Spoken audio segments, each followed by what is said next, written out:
예배 가운데 나오신 우리 모든 성도님들 가운데 하나님께 주신 놀라운 은혜와 평강이 날마다 함께 하시기를 주님의 이름으로 축복합니다. 오늘은 11월의 마지막 주일이자 또 마지막 날입니다. 내일부터는 이제 12월이 새롭게 시작되는데요. 한 해를 정리하고 이제 마무리하는 연말 시즌이 되었습니다. 그리고 기독교 전통에서는 성탄절을 4주 앞두고 대림절이 시작되는데요. 오늘이 바로 그 대림절 첫 번째 주일입니다. 교회력으로는 대림절이 한 해의 시작이기도 한데요. 그런 의미에서 앞으로 4주 동안 대림절에 대한 주제를 가지고 말씀을 나누면서 한 해를 또 정리하는 동시에 또 새로운 한 해를 그런 주님과 함께 시작할 수 있는 그런 의미로 함께 말씀을 나누고자 합니다. 그래서 연말을 하나님의 말씀 가운데 잘 마무리하고 또 새롭게 시작하는 귀한 연말이 되었으면 좋겠습니다. 자, 그럼 대림절은 뭐 하는 절기일까요? 대림절. 대림절의 대는 기다린다는 뜻이고, 그리고 임은 이제 온다 이런 뜻의 한자를 쓰고 있어요. 그러니까 오실 것을 기다린다, 대림 그 말이에요. 그래서 주님의 오심을 기다리는 절기인 것입니다. 그러니까 왜 성탄절을 4주 앞두고 시작되는지 아시겠죠? 성탄은 하나님의 아들이신 예수님께서 하늘 보좌의 권세를 버리고 인간의 모습으로 우리를 찾아오신, 우리에게 직접 임하신 놀라운 사건입니다. 그리고 이 놀라운 사건에 대한 수천 년간의 기다림을 기록한 것이 바로 구약 성경이라 할 수 있다는 것이죠. 그러니까 이 기다림이 왜 중요하냐? 사실 이 성경 자체가 기다림에 대한 이야기이기 때문입니다. 무슨 말이냐? 여러분들 구약 성경이 말하고 있는, 구약 성경이 다루고 있는 이 핵심적인 내용이 무엇입니까? 옛 약속. 그 약속이 뭐죠? 메시아에 대한 약속이잖아요. 메시아가 오실 것이라는, 메시아가 오셔서 우리를 구원하실 것이라는 그 약속. 그 약속을 믿음으로 기다리는 자들의 이야기인 것입니다. 그러니까 이 내용에 대한 것은 사실 작년에 언약이라는 주제로 함께 말씀을 나눌 때 많이 다뤘던 내용인데요. 혹시 기억하시나요? 기억이 잘 안 나실 것 같으니까 간단하게만 짚고 넘어가면 제일 첫 번째 이 언약인 창조 언약, 창세기 3장 15절의 말씀 읽어보겠습니다. 내가 너로 여자와 원수가 되게 하고 내 후손도 여자의 후손과 원수가 되게 하리니 여자의 후손은 내 머리를 상하게 할 것이요 너는 그의 발꿈치를 상하게 할 것이니라 하시고. 그러니까 이 말씀은 하나님께서 아담과 하와를 미혹했던 이 뱀에게 지금 말씀하시는 장면이잖아요. 이 장면이 사실 앞으로 펼쳐질 이 성경의 모든 이야기에 뭐 어떤 약간 티저 예고편 같은 그런 의미를 담고 있어요. 여자의 후손으로 태어나실 예수님께서 미혹의 영, 거짓의 영인 이 뱀의 머리를 상하게 할 것이다. 이렇게 지금 선언하신 거죠. 그게 지금 앞으로 펼쳐질 모든 이야기들을 함축하고 있는 거예요. 그러니까 이 당시는 사실 이 이야기를 들었을 때 아담과 하와도 이게 뭘 의미하는지는 잘 몰랐습니다. 심지어 뒤에 아브라함도 모세도 정확한 의미를 깨닫지는 못했습니다. 하지만 하나님께서 지금 이미 첫 장면부터 인간이 죄를 짓고 하나님을 떠나는 그 순간부터 우리를 구하시기 위해서 내가 다시 너를 찾아가겠다라고 약속을 하셨다는 것이죠. 너무 멋있지 않으십니까? 우리 하나님?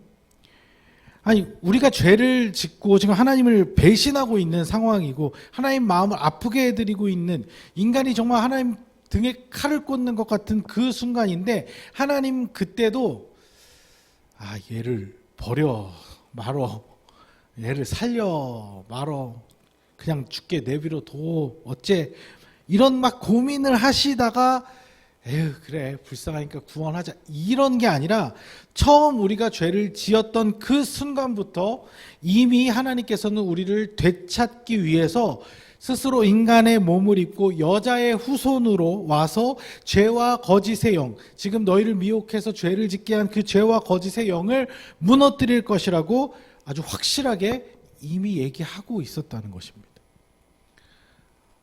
어쩌다가 된 일이 아니에요. 처음부터 하나님의 우리를 향한 사랑이 있었던 것입니다.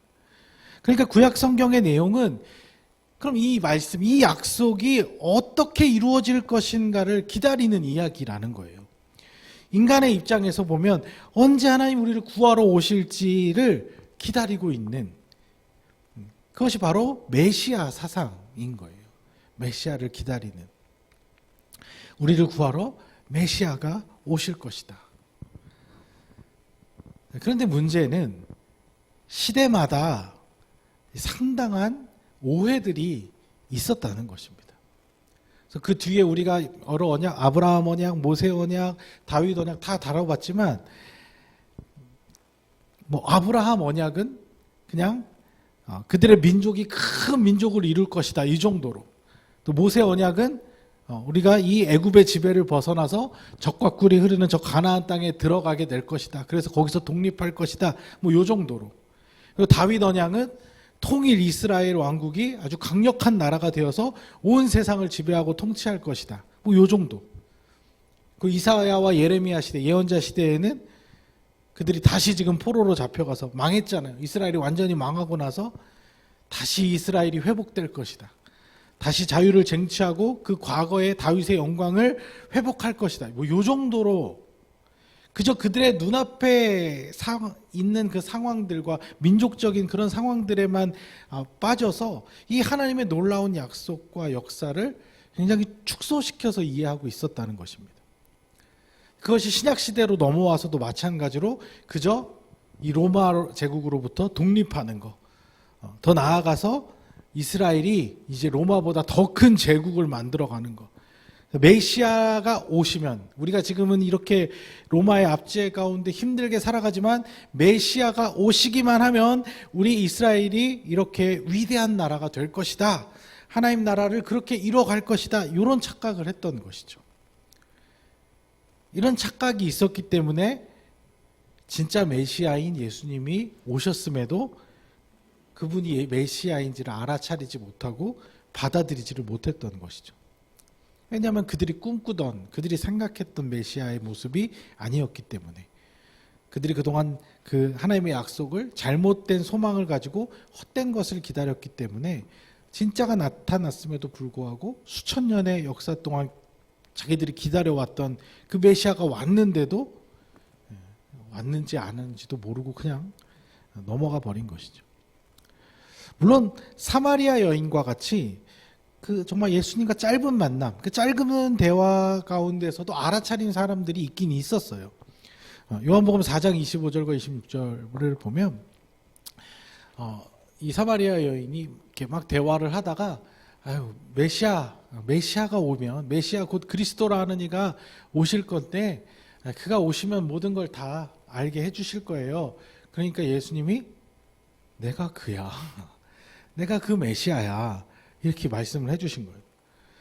사마리아 여인이 이 얘기를 듣고 나서 딱 깨달은 거죠. 이분이 그 메시아시구나. 그래서 어떻게 했냐면 28절과 29절에 보면 여자가 물동이를 버려두고 동네로 들어가서 사람들에게 이르되 내가 행한 모든 일을 내게 말한 사람을 와서 보라, 이는 그리스도 메시아가 아니냐 선포한 거죠. 그동안 사람들 피해 다녔던, 사람들이랑 말하기도 싫어하고 낯가리고 상처 때문에 사람들 만나기 싫어해서 그 뜨거운 태양볕에 물들어갔던 이 여인이 사람들한테 막 찾아가서 메시아가 오셨다고 선포하는 거 아닙니까? 이렇게 알아차린 사람도 있었지만 가룟 유다 같이 자기가 생각했던 메시아의 모습이 아니라고 생각이 들자 예수님을 아예 배신하고 등진 사람도 있었고, 또 그런 사람들이 여럿몰이를 해가지고 십자가를 통해서 예수님을 끔찍하게 처형하게 된 거 아닙니까? 이 사건이 첫 번째 다시 오신 초림이라고 해요. 첫 번째 오셨다 해서 이 초림의 사건입니다. 아주 안타까운 비극적인 이야기죠. 이 이야기가 만약에 여기서 끝났다고 하면요, 세상 이렇게 슬픈 얘기가 없습니다. 하나님이 우리를 너무 사랑해가지고 우리를 구하시기 위해서 힘들게 다시 찾아왔는데 그 인간은 그걸 못 알아차리고 오히려 그 자기를 찾아온, 자기를 사랑하는 그 신을 잡아 죽였으니 이거보다 비극적인 얘기가 어디 있습니까? 사실 약간 그런 영화 중에 약간 그런 슬픈 영화들 보면 이런 이야기들이 있잖아요. 그러니까 어떻게 보면 처음에 그 아름다운 에덴 동산 가운데서 하나님을 배신하고 떠난 것도 굉장히 충격적인 일인데, 어렵게 그렇게 다시 우리를 찾아오신 주님을 우리 손으로 죽였으니 이거는 하나님을 두 번 배신한 거나 두 번 떠난 거나 다름없는 일이 된 것이죠. 근데 다행히도 여기서 끝나지는 않습니다. 하나님의 사랑이 여기서 끝나지 않습니다. 하나님의 사랑은 이런 식으로 끝날 것이 아니고 우리가 그렇게 한다고 해서 끝나버릴 일도 아니라는 것입니다. 우리가 너무나 잘 알듯이 예수님은 그 죽음의 권세를 이기시고 다시 살아나셨습니다. 그렇게 부활의 소망을 우리에게 주시고 하늘로 올라가시면서 다시 오시겠다고 약속을 하신 거예요. 사도행전 1장 11절 같이 읽어보겠습니다. 이르되 갈릴리 사람들아 어찌하여 서서 하늘을 쳐다보느냐, 너희 가운데서 하늘로 올려지신 이 예수는 하늘로 가심을 본 그대로 오시리라 하셨느니라. 우리는 지금 저 약속을 기다리는 사람들이라는 거예요. 그러니까 구약 성경도 기다림에 대한 이야기였고, 신약의 모든 사건도, 신약의 모든 사건뿐만 아니라 지금 우리가 이 시대를 살고 있는 2000년 동안 이어온 이 모든 기독교의 역사, 모든 그리스도인들의 이야기는 다시 오시겠다고 약속하신 그 예수님의 재림을, 그 약속을 기다리는 것입니다. 그 약속을 반드시 이루시는 하나님을 우리가 믿음으로 바라보는 것, 그것이 우리의 신앙인 것입니다. 그런데 문제는 구약시대의 사람들이 그렇게 많이 오해했던 것처럼 지금도 이 하나님의 약속에 대해서, 주님의 오실 것에 대해서 상당 부분 잘못 이해하고 있는 것들이 참 많다는 것입니다. 그럴 수밖에 없죠. 사실은 우리가 이제 그래서 다 이해할 만한 그런 지식이 없는 연약한 인간이기 때문에 언제, 어떻게, 어떤 모습으로 오실지를 알 수가 없어요. 명확하게 알 수가 없어요. 하늘로 가심을 본 그대로 오시리라고 했는데 그게 도대체 어떤 모습인지 이해하기가 쉽지가 않다는 거죠. 그래서 성경의 이 계시를 통해서 종말론적인 이야기들을 하는 사람들의 얘기를 잘 들어보면요, 서로가 다 이야기가 달라요. 서로 해석이 다 다르고 또 표현이 다 달라요. 그래서 이 예수님의 재림에 대한 예수님 다시 오실 심판과 이 재림에 대한 신학적 견해만 해도 수십 가지, 수백 가지예요. 그래서 많이 들어보신 예를 들면 예수님 언제 다시 오시냐, 선교 이렇게 배우면은 그런 얘기 많이 하잖아요. 이 땅에 모든 사람들에게 복음이 다 전해지면 오신다. 땅 끝까지 우리가 복음을 전해서 모든 민족에게 복음이 전해지면 예수님이 오실 것이다. 이런 얘기 들어보셨죠? 네. 그게 이제 말씀을 근거해서 이야기를 하는 거니까 틀린 말은 아닐 건데, 근데 문제는 그게 확인이 가능하냐 이거예요. 확인이 되냐는 거예요. 그 복음을 전한다는 것이 그냥 복음의 내용을 알려주는 것으로 끝나는 건지, 아니면 그렇게 해갖고 세례를 받게 해서 아예 개종을 시키는 걸 얘기하는 건지, 그리고 이 민족이라는 단위가 도대체 종족을 얘기하는 거, 종족별인지 부족별인지 정확하게 이게 뭔지 사실은 이게 하긴 쉽지 않다는 거죠. 오히려 예수님은 그냥 모른다고 그랬어요. 마태복음 24장 36절에 보면 그날과 그때는 아무도 모른다고, 아버지 외에는, 하나님 외에는 아무도 모른다 그랬거든요.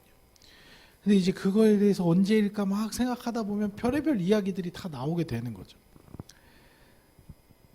그리고 이것이 정말 순수하게 복음에 대한 내용이면 상관없는데, 이것을 정말 단순하게 이 세상 모든 사람을 다 기독교인으로 만들겠다는 그런 생각이라면, 우리나라에서도 뭐 옛날에 막 무슨 이 도시를 하나님의 도시로 만들겠다 뭐 이런 것처럼, 그런 생각이라면 사실 이게 구약 시대의 이스라엘 백성들이 했던 착각하고 크게 다르지 않을 수가 있거든요.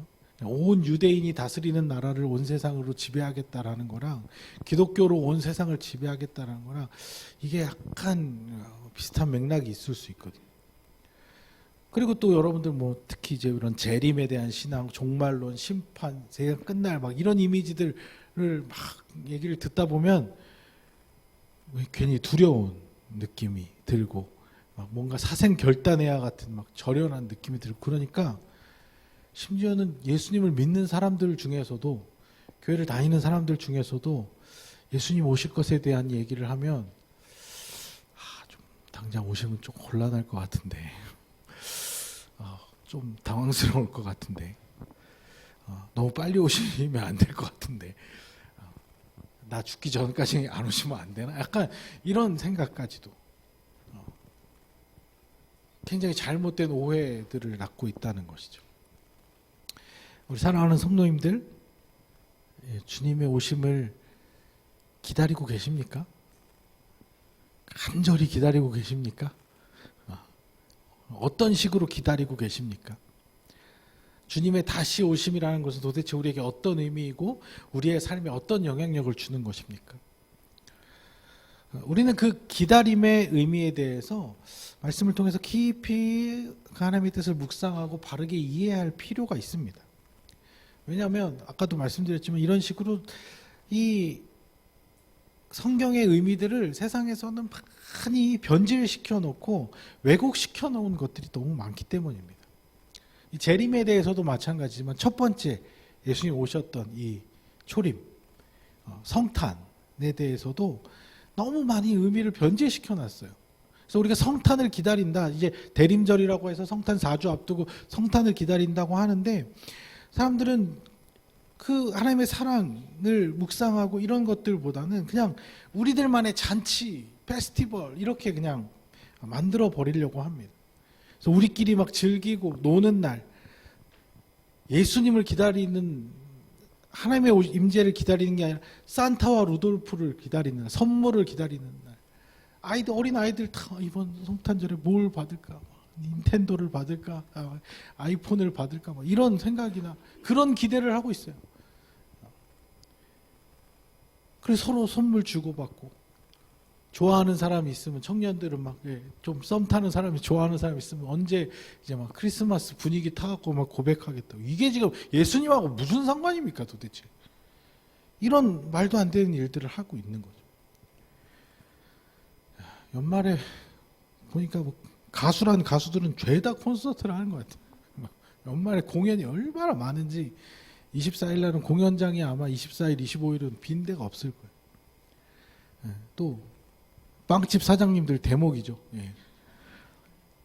예수님이 케이크를 좋아하셨는지 안 좋아하셨는지 모르겠는데, 이 잘 평소에 먹지도 않는 케이크들이 얼마나 그냥 막 여기 동네 빵집 가면 막 쌓아놓고 예약 몇십 개씩 받고 팔죠.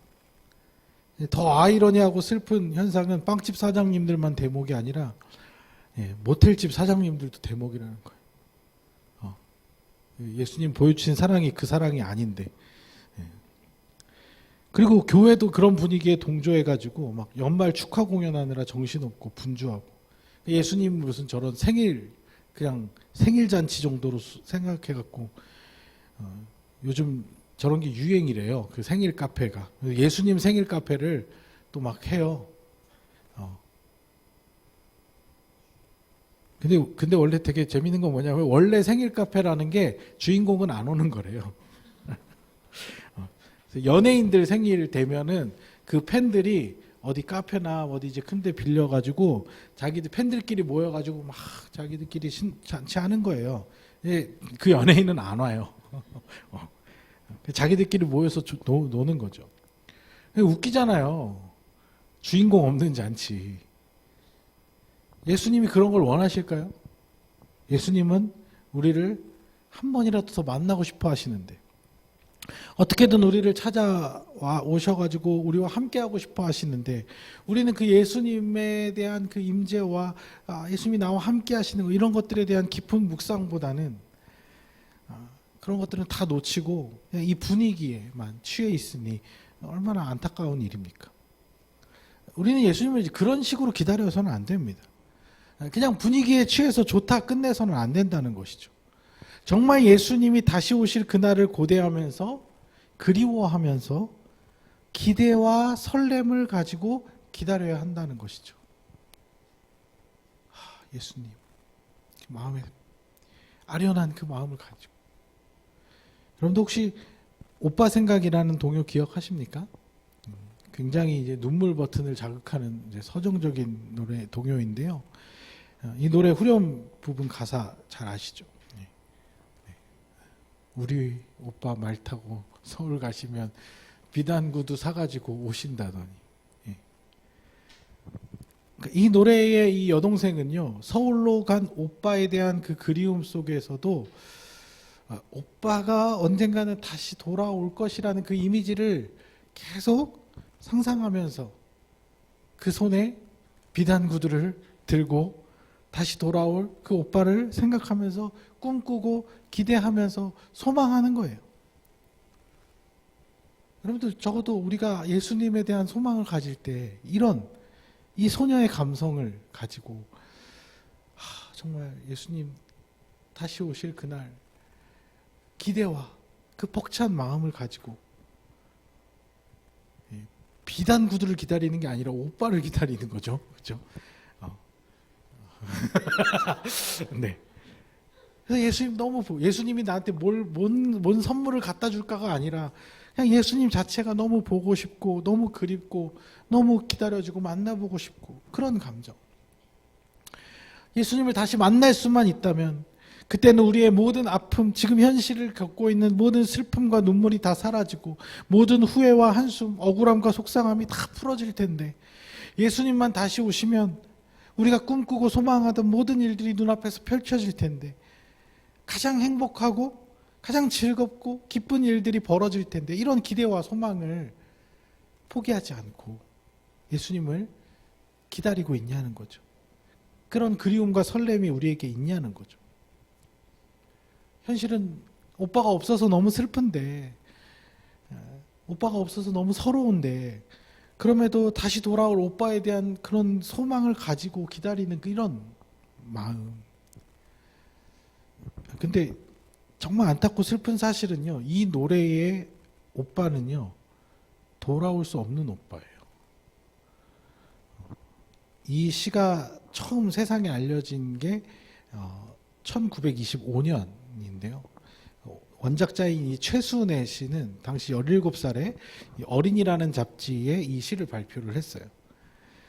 그리고 그 후에 이제 1932년경에 박태준이라는 작곡가가 곡을 붙여서 동요가 된 건데, 이 최순애 씨가 이 시를 어떻게 썼냐면요, 실제로 어린 나이에 세상을 떠난 오빠가 있었고 그 오빠를 그리워하는 마음으로 이 시를 썼다는 거예요. 그러니까 저 비단 구두가요, 굉장히 슬픈 감성입니다. 현실적으로는 절대 이루어질 수 없는 그런 바람인 거죠. 2절의 가사를 보면 더 확실한데요. 서울 가신 오빠는 소식도 없고 나뭇잎만 우수수 떨어집니다. 돌아올 수 없는 오빠인 거죠. 그래서 그런지 이 동요가 참 그냥 슬프고 뭔가 그런 감성을 담고 있는 것 같아요. 하지만 우리가 기다리는 예수님의 약속은요, 불확실하거나 불투명한 그런 약속이 아닙니다. 반드시 성취되고야 말, 그 기다림의 시간들이 정말 우리가 버티고 견디기 힘들 수는 있지만 반드시 성취되는 약속이라는 것이죠. 오늘 본문 우리가 읽었던 시편 130편 6절 다시 한번 읽어보겠습니다. 파수꾼이 아침을 기다림보다 내 영혼이 주를 더 기다리나니 참으로 파수꾼이 아침을 기다림보다 더하도다. 자, 시편 기자는요, 하나님을 기다리는 마음을 파수꾼이 아침을 기다리는 것에 비유를 합니다. 그런데 파수꾼은요, 밤을 지키는 사람입니다. 무엇인가를 지키기 위해서 밤새 버티는 사람이에요. 이 사람은 아침이 올 때까지, 이 어둠이 거칠 때까지 자기가 무언가를 지켜야 할 것을 위해서 밤새 뜬 눈으로 기다려야 되는 사람이에요. 자, 그런데 이 파수꾼에게 아침이라는 것은 올 때도 있고 안 올 때도 있고 그렇습니까? 운이 좋으면 오고 운이 안 좋으면 안 오고 그렇습니까? 그렇지 않죠. 아침은 반드시 옵니다. 밤이 아무리 깊고 어둡고 너무 조용하고 영원한 밤이 지속되는 것 같이 느껴지더라도 아침은 반드시 오게 마련이라는 것이죠. 직장인들에게도 퇴근은 옵니다. 출근을 했으면 퇴근은 와요. 주말도 옵니다. 연휴도 와요. 반드시 온다는 거죠. 물론 월요일도 옵니다. 아무튼 중요한 건 뭐냐면 확실성이죠. 확실성. 그 밤을 견디기가 정말 힘들고 어렵지만 너무 길게만 느껴지고 버겁기는 하지만 그 약속이라는 것이 어떤 그냥 공연불이나 백지수표 같은 것이 아니라 너무나 확실한 보증수표라는 거예요. 그러니까 처음 예수님이 오셨던 성탄을 생각해 보세요. 구약시대에 우리가 살고 있다면 안 올 것 같은데 메시아가 진짜 오기는 오는 거야? 정말 오실까? 아마 구약시대에 우리가 있다고 하면은 이게 한 번도 안 왔기 때문에 더 헷갈릴 수 있어요. 이게 이 약속을 믿고 기다리는 게 맞나라는 생각이 들 수 있어요. 그런데 오셨잖아요. 수천 년을 기다렸던 그 기다림, 안 오는 거 아닌가라고 숱한 의심을 해봤던 그런 시간들이 있었지만 결국 오셨잖아요. 인간들이 잘 몰라봐서 그렇지. 오셔서 우리를 구원하시기 위해서 하셔야 될 모든 일들을 다 마침내 이루시고 하늘로 올라가셨잖아요. 그 주님께서 절대 허언은 하지 않으시는 진리의 하나님, 진실만을 이야기하시는 우리 주님께서 다시 오신다고 약속하셨잖아요. 다만 우리가 정확히 언제인지를 알 수 없기 때문에 불안하고 힘들 수는 있죠. 하지만 분명히 다시 오셔서 이 세상의 모든 불의와 거짓을 심판하시고 슬픔과 아픔을 다 씻어주시고 가장 아름답고 행복한 하나님의 나라를 완성하실 것이라고 말씀하셨잖아요. 요한계시록 21장 4절 읽어보겠습니다. 모든 눈물을 그 눈에서 닦아주시니 다시는 사망이 없고 애통하는 것이나 곡하는 것이나 아픈 것이 다시 있지 아니하리니 처음 것들이 다 지나갔음이러라. 그러니까 그리스도인들은요, 현실을 지금 우리가 살아가는 사람들이기는 하지만 현실을 뛰어넘는 하나님 나라의 소망을 살아가는 사람들이어야 합니다. 우리는 그 중간 어딘가에 있지만 확실한 방향성은 하나님 나라의 소망에 두어야 한다는 것이죠. 그래서 비록 현실은 엉망이지만 세상 사람들처럼 현실이 이러니까 어쩔 수 없어. 그냥 이렇게 살다가 가는 거지 뭐. 현실에 맞춰서 그냥 사라지는 대로 살자. 이렇게 살아가는 사람들이 아니라 모든 것을 가장 완벽하게 회복시키실 그 하나님 나라의 소망을 끝까지 붙들고 뭐라도 하나씩 해보는 거예요. 그 소망을 가지고 하나씩 하나님 뜻을 이루어가 보는 사람들이에요. 사랑에 대해서 한번 생각해 볼까요? 여러분들, 우리 인간의 사랑이 완전할 수 있나요? 그럴 수 없잖아요. 그래서 우리가 많이 상처받기도 하고 많이 깨지기도 하고 심지어는 교회 안에서도 사랑한다고 노력하고 애써봤지만 힘들잖아요. 잘 안 되잖아요.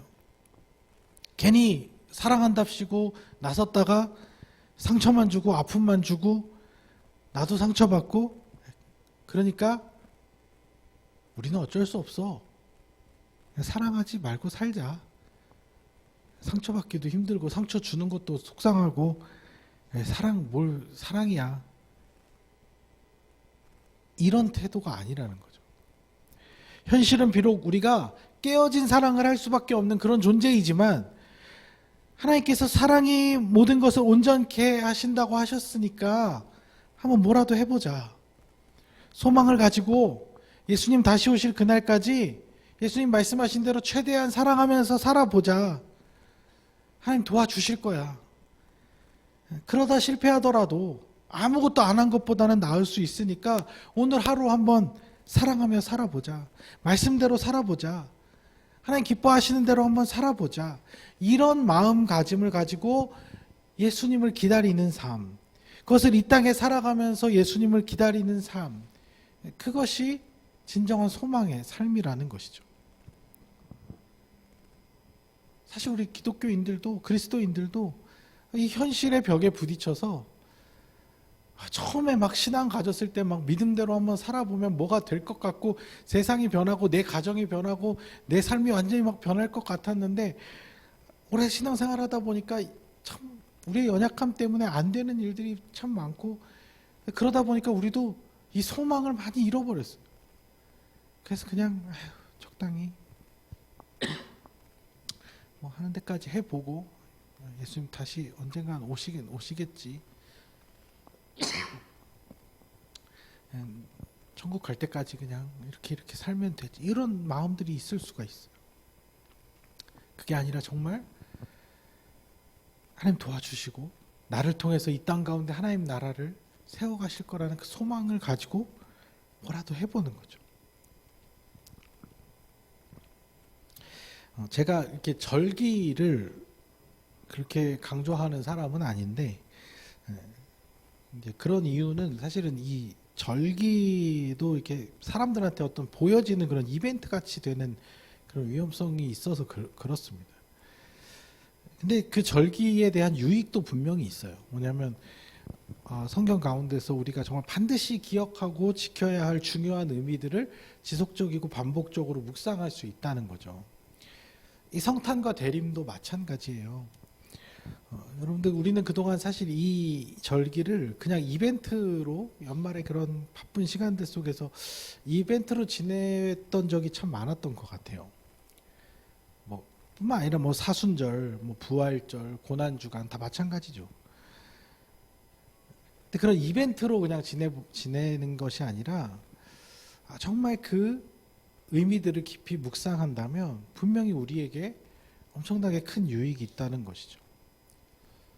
대림절이라서 이걸 하는 게 아니라 이 다시 오실 예수님을 소망하는 신앙이라는 것은요, 그리스도인들에게 너무 중요한 의미입니다. 그리고 이제 대림절 때 됐으니까 한번 또 이렇게 얘기하고 또 생각하고 환기하고 그래 우리가 예수님을 기다리는 삶을 살아야지. 내 성공을 기다리고 내 어떤 명예를 기다리고 내 축복을 기다리는 것이 아니라 하나님 나라와 그 예수님께서 말씀하신 그 하늘나라의 소망을 기다리는 자들. 내일 예수님 오셨으면 좋겠나요? 전 좋겠어요. 아직 좀